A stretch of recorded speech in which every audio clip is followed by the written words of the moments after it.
السلام علیکم، آپ سب کو ایک بار پھر سے اس چینل میں خوش آمدید۔ دوستو، دوسری جنگ عظیم کا اختتام ہو چکا تھا اور اب جنگ کا میدان زمین کی بجائے خلا کی جانب منتقل ہو چکا تھا، اور اب جنگ کی نوعیت ہتھیاروں کے ذریعے ایک دوسرے کو نقصان پہنچانے کی بجائے سائنسی اور معاشی میدان میں ایک دوسرے کو پیچھے چھوڑنے میں بدل چکی تھی۔ اسی دوران امریکہ اور سوویت یونین ایک دوسرے کو خلائی دوڑ میں نیچا دکھانے کی کوشش کر رہے تھے، اور امریکہ حیران تھا کہ سوویت یونین نے خلا میں پہلا انسان پہنچانے میں سبقت کیسے حاصل کر لی۔ پھر ایک دن اچانک امریکی صدر جان ایف کینیڈی نے اعلان کر دیا کہ امریکہ 60 کی دہائی ختم ہونے سے قبل نہ صرف انسان کو چاند پر پہنچائے گا بلکہ بحفاظت واپس بھی لائے گا۔ یہ اپولو خلائی پروگرام کے منتظم امریکی خلائی ادارے ناسا کے لیے ایک بہت بڑا چیلنج تھا، کیونکہ اس کے لیے بہت سارے اعداد و شمار اور سائنسی ڈیٹا کی ضرورت تھی جو کہ اس وقت ان کے پاس موجود نہیں تھے، اور پھر اسی مشن کی کامیابی کے لیے انہیں بحر ہند کے اوپر کی فضا کو بھی جانچنا تھا، جس کے متعلق ان کے پاس ابھی تک کوئی انفارمیشن نہیں تھی۔ اور جب امریکہ نے یہ کرنے کی ٹھانی تو پاکستان کا ستارہ چمک اٹھا۔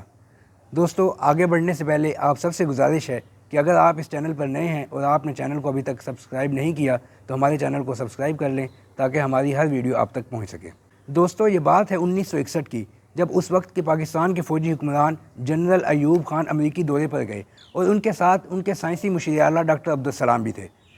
انہی دنوں ڈاکٹر طارق مصطفیٰ، جو کہ پاکستان اٹامک انرجی کمیشن کے بنیادی رکن تھے، امریکہ میں ٹریننگ کی غرض سے مقیم تھے، اور یہی وہ حسن اتفاق تھا کہ جس کی وجہ سے پاکستان فی الفور خلائی دوڑ میں شامل ہو گیا۔ امریکی دورے کے دوران ایک دن ڈاکٹر طارق مصطفیٰ کو ڈاکٹر عبدالسلام کا فون آیا، جس میں انہیں اگلی صبح واشنگٹن میں ناسا کے دفتر میں ایک اہم میٹنگ میں شامل ہونے کا کہا گیا۔ جب وہ اگلی صبح ناسا کے دفتر میں پہنچے تو وہاں پر ناسا حکام کی جانب سے پاکستانی وفد کے سامنے بحر ہند کے اوپر کی فضا کے متعلق ڈیٹا نہ ہونے کی مشکل رکھی گئی۔ ناسا کی جانب سے ایک پیشکش کی گئی کہ وہ بحر ہند کے آس پاس کے ممالک کو راکٹ ٹیکنالوجی فراہم کرنے کو تیار ہے، لیکن اس شرط کے ساتھ کہ اس راکٹ سے جو بھی ڈیٹا حاصل ہوگا اس کا ناسا کے ساتھ تبادلہ بھی کیا جائے گا۔ پھر اسی دن ڈاکٹر طارق مصطفیٰ کو ناسا حکام کی جانب سے ایک خصوصی طیارے کے ذریعے ملک کے دوسرے کونے والپس آئی لینڈ راکٹ رینج بھیج دیا گیا، جہاں انہیں تمام آلات اور سامان کے متعلق بریفنگ دی گئی۔ انہوں نے ساری رات بیٹھ کر ایک رپورٹ تیار کی اور اگلے دن ڈاکٹر عبدالسلام کے ہمراہ ناسا کے دفتر میں پیش کی۔ اسی دن ناسا کی جانب سے پاکستان کو کہا گیا کہ اگر آپ حامی بھریں تو ہم یہ پروگرام شروع کر سکتے ہیں۔ پاکستان نے اس آفر کو قبول کیا اور پھر اس طرح سے ستمبر 1961 کو سپارکو یعنی اسپیس اپر ایٹماسفیئر ریسرچ کمیٹی کا قیام عمل میں لایا گیا، اور ڈاکٹر عبدالسلام کو اس کے پہلے سربراہ ہونے کا اعزاز حاصل ہوا۔ اب پاکستان خلائی دوڑ میں شامل ہو چکا تھا۔ اس کے لیے سب سے پہلے 5 لوگوں کی ایک ٹیم بنائی گئی، جس میں ڈاکٹر طارق مصطفیٰ، ڈاکٹر سلیم محمود، احمد ضمیر فاروقی، محمد رحمت اللہ اور سکندر زمان شامل تھے۔ ان سائنسدانوں کو اس کام کے لیے امریکہ میں تیاری کروائی گئی اور ناسا کی جانب سے ساز و سامان مہیا کیا گیا۔ پھر 6 مہینے بعد ضروری تربیت اور ساز و سامان کے ساتھ یہ لوگ مارچ 1962 میں پاکستان میں پہنچے۔ انہی 6 مہینوں کے درمیان پاکستان میں ایک راکٹ رینج کا قیام بھی ضروری تھا، جو کہ اس وقت تک پاکستان کے پاس موجود نہیں تھی۔ اس کے لیے پاکستان کے صدر جنرل ایوب خان کے مشورے کے مطابق سن یعنی بلوچستان میں ایک آرٹلری رینج کو راکٹ رینج میں تبدیل کیا گیا۔ پھر ان لوگوں کی محنت کی بدولت پاکستان نے 7 جون 1962 کو اپنا پہلا راکٹ رہبر 1 خلا میں بھیج دیا،